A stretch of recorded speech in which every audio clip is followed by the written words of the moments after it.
a little bit like how to use the goalies. Like part of me likes that Stolarz was asked to play 2 hard games in tight succession so they could figure out that he probably can't. And like part of me wants to know with Wool too. Like, can we use you? Are you a guy who can play, or do we have? Is it really like double bubble wrap for these guys? We just need to be very careful. Can I be honest, man? I'm not as concerned. Well, actually, that's not true. I'm very concerned with the injuries because if you lose these guys, your season is cooked, and they've been the story of the season so far, right? Like you guys, I think I was watching you on the regional broadcast the other night, and you and Kipper both picked Marner as the player of the year so far for Leafs. And I was like, I wanted to be there. It's like sometimes you scream at the television like you're a part of it. You've heard that line of like when you listen to podcasts, it's the closest thing that you'll ever have to like talking to ghosts. Yeah. And that was me watching you and Kipper pick Marner. I was like, it's Stolarz. Stolarz has been the season for them so far. But if you want to take it a step further, it's like it's the goaltenders. The goaltenders have been the story for them so far. That's it. So to me, they asked, pick their MVP. Yeah. And to me, the goalies can't be your MVP. So, and fair enough. They almost, what's that?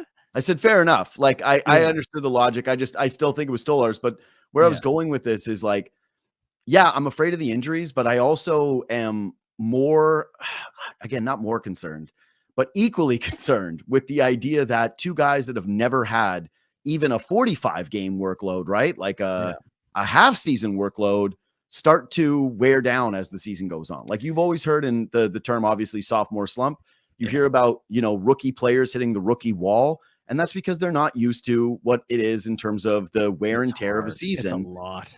Yeah. And so for both of these goaltenders, even if they're able to stay healthy, what I want them to be is looking fresh and spry and snapping around the net because both guys are super athletic.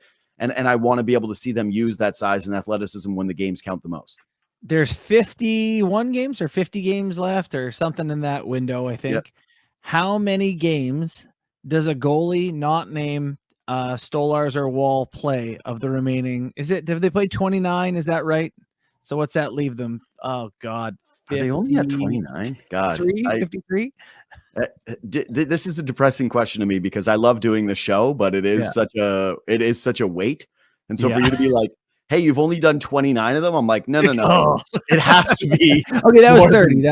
They played 30. Okay, so, even getting that 52. ballpark is tough.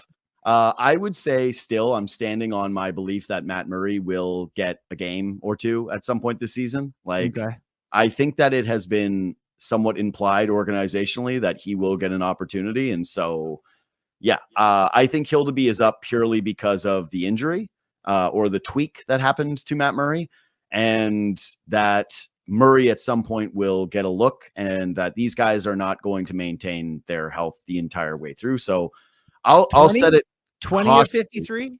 What? 20 of 52 games for a third string goalie? No, that's too many. I think that'll be too many, but we've already got 2 Hildeby starts. Yeah, I think it's 2 because 2 starts for Hildeby, a win and a loss. He's going to play tomorrow night, so that's 3. And then I'll say that there's only on the entire season 8 starts total from the backups or the third. That would be incredible. The Stolarz news is apparently not bad. No, it's not. He's okay, but it is a little disconcerting that he felt something was like, this is the end. They were like, don't go back in.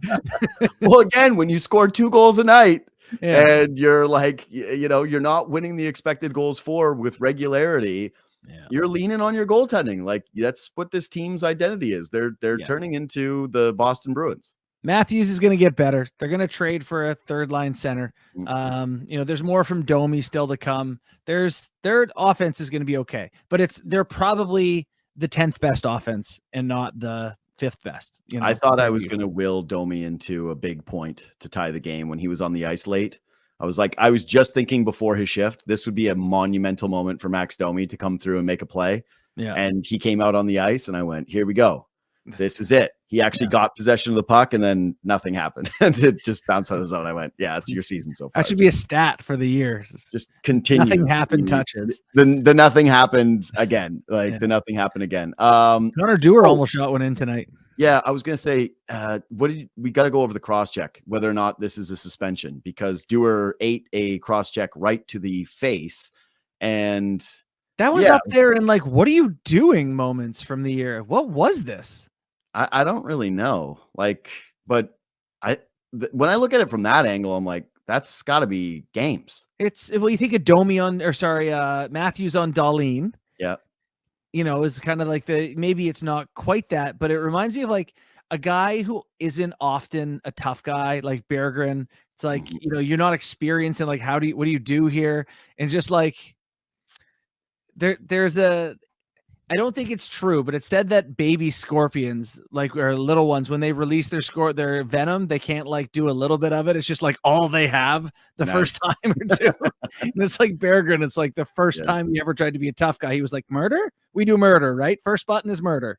Yeah. I thought that might have ridden up, but I don't think it did. Looking at it now multiple times, and if it didn't, he can't play the next game. You can't do that. That's 3 games. You can't do that. Yeah, that is very illegal. How tough is Connor Dewar though? Like, I actually like that point by you. You're like, he didn't even look back to see who did it. He was like, well, that happens sometimes. Didn't grab his face, didn't make like a real hard signal to the official. Like, he's just laying there like, yeah, that'll happen sometimes, I guess. Like, you get it's a tough game out here. Face, doesn't yelp, like he just eats it. Just took a sip of water and said, let me know when I'm up again. Yeah, he was just totally fine. Yeah, Connor Dewar, this is part of the reason why I think people love him, is that he is just tough. He is built different. He does have that, like, northern Manitoba to him, and that was exemplified there. Like, if the entire Leafs had a Royal Rumble, it wouldn't be fully shocking if, like, there's a few guys left and you're like, he's still in there, eh? Oh, he would still be in there. I would be betting him as a live dog, being like, he'll be around late, and 100-1 odds or something. I'm gonna trust the gas tank. All right, any other major talking points from this game, or you want to just do little bullet points? No, that's all. Okay. Only little bullet point for me, Mitch Marner. You score every single time shooting low blocker on breakaways. It's like become like Matt Sundin, where he goes to the backhand. Matt Sundin is going to go to the backhand. Mitch Marner, I want to see you just shoot it low blocker. It didn't look like maybe he had the best angle for it, because he does wait a little bit to get in tight. He tries, but he can create that. He can skate out to that right-hand side where he shoots it from. Yeah. Well, I was going to say, what did you think of the move? Because he almost gets it, but I was like, shoot it. Like, just do your thing. Do your goal scoring thing. I actually don't like forehand 5-hole on the ice. You see guys 5-hole goalies is typically a backhand because the goalies think they're trying to get over to that blocker side above their pad. You're not. This actually almost goes in. I'm not saying this is a bad move, but I don't typically love forehand on ice 5-hole, so it didn't love it. I'm with you. Shoot that thing over the pad, low blocker. We've talked a lot about Max Pacioretty having to pay the piper in terms of soon there will be a fight. Tonight, he has a knee-on-knee penalty. Did you think it was overly dirty? The Toronto Maple Leafs may be taking a new approach to salary management, which could directly impact Mitch Marner's contract negotiations. During Kyle Dubas' tenure as general manager, the team didn't hesitate to spend heavily, and this trend began with a 6-year extension signed by Marner in 2019.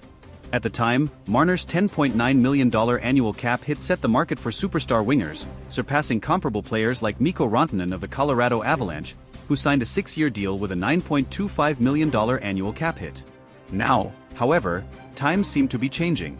TSN's Pierre LeBrun recently reported that the Maple Leafs have implemented an internal salary cap, aiming to ensure no player earns more than captain Austin Matthews, who signed a 4-year extension worth $13.25 million per season in August 2023. The team's primary concern revolves around Marner's agent, Darren Ferris, who, according to LeBrun, might push for a percentage of the total salary cap instead of a fixed dollar amount. This could result in Marner's cap hit exceeding Matthews' $13.25 million, conflicting with the Leafs' new financial strategy. Ferris is known for driving negotiations to the limit, often taking his clients to free agency. This raises fears that discussions between Marner and the Leafs could drag on until July 1st, giving Marner and his camp all the leverage in negotiations. Another complicating factor is the rising market. LeBrun noted that Mikko Rantanen believes he could secure $14 million per season as a free agent. This sparks the question, could Marner demand even more? And would Ferris take that gamble, knowing the Leafs might opt to move on and sign another player? Marner has made it clear on multiple occasions that Toronto is where he wants to be. As a local player with deep ties to the city, he's expressed his desire to spend his entire career wearing the blue and white of the Leafs. However, staying with the team may require him to accept less than market value, especially if the front office remains committed to its new salary structure. Such a sacrifice could be vital for the team's collective success and to avoid financial issues that have plagued the recent past. While negotiations are still in the early stages, it's evident that Marner's future with the Leafs is at stake. Maple Leafs fans may need to prepare for the possibility of significant changes, but they can also trust in the player's commitment to the city and the franchise to find a compromise. The Maple Leafs' decision to implement an internal salary cap reflects a broader shift in their team-building philosophy. After years of prioritizing top-end talent with hefty contracts, the organization appears determined to strike a balance between superstar contracts and depth throughout the roster. This strategy aims to avoid the pitfalls of past seasons, where a lack of financial flexibility often left the team vulnerable in critical playoff moments. For Mitch Marner, this shift creates a unique challenge. On one hand, his value to the Leafs is undeniable. A consistent top scorer and elite playmaker, Marner has been instrumental in driving the team's offense. On the other hand, his ability to command a salary that rivals or exceeds Auston Matthews could put the Leafs in a difficult position, especially with a potential need to strengthen other areas of the roster. As the 2023-24 season progresses, the Leafs must weigh the potential consequences of sticking to their cap philosophy. Losing a homegrown talent like Marner would undoubtedly sting for fans and the organization alike. However, allowing one player to dictate financial terms beyond the team's structure could hinder long-term success and force painful sacrifices elsewhere. Adding to the complexity is the looming free agency of William Nylander. If the Leafs are to stick to their internal salary cap, they may also face challenges in retaining Nylander, who could command a significant raise. Balancing contracts for both Marner and Nylander within the new framework could prove to be the ultimate test for Toronto's management team. Another factor at play is the team's ultimate goal, winning the Stanley Cup.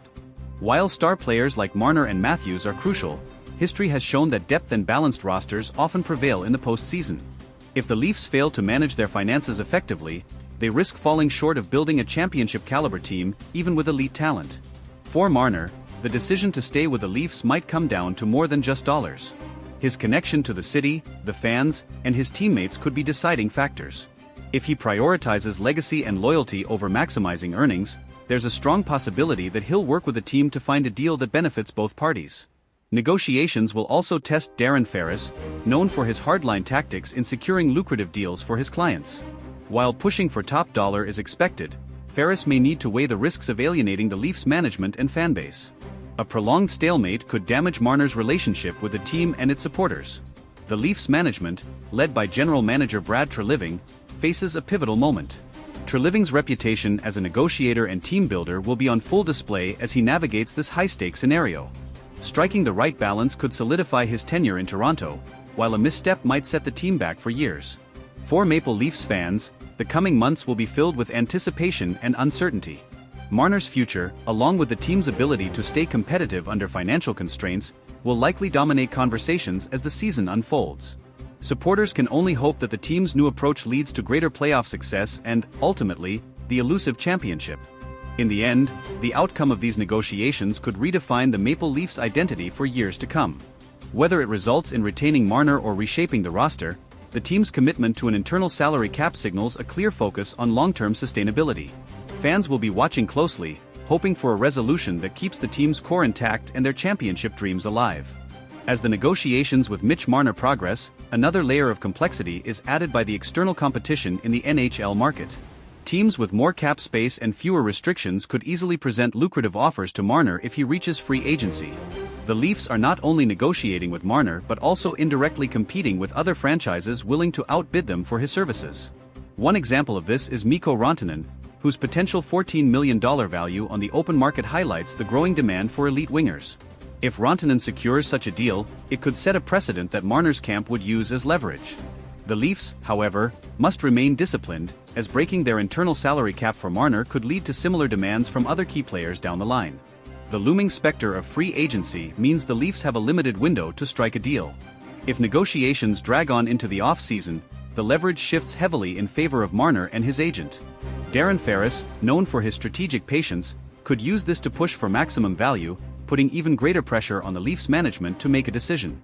This scenario also places significant pressure on head coach Sheldon Keefe. Managing a team amid ongoing contract uncertainty can disrupt chemistry and focus. Keefe will need to ensure that the team remains united and focused on their performance, even as the media and fans speculate about Marner's future.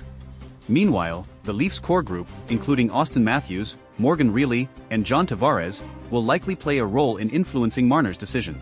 The camaraderie among the players and their collective drive for a championship could persuade Marner to accept a deal that aligns with the team's financial structure. On the flip side, the Leafs could explore contingency plans if a deal with Marner doesn't materialize. Trading Marner would be a bold move, but it could bring significant assets in return, potentially bolstering the team in areas like defense or secondary scoring.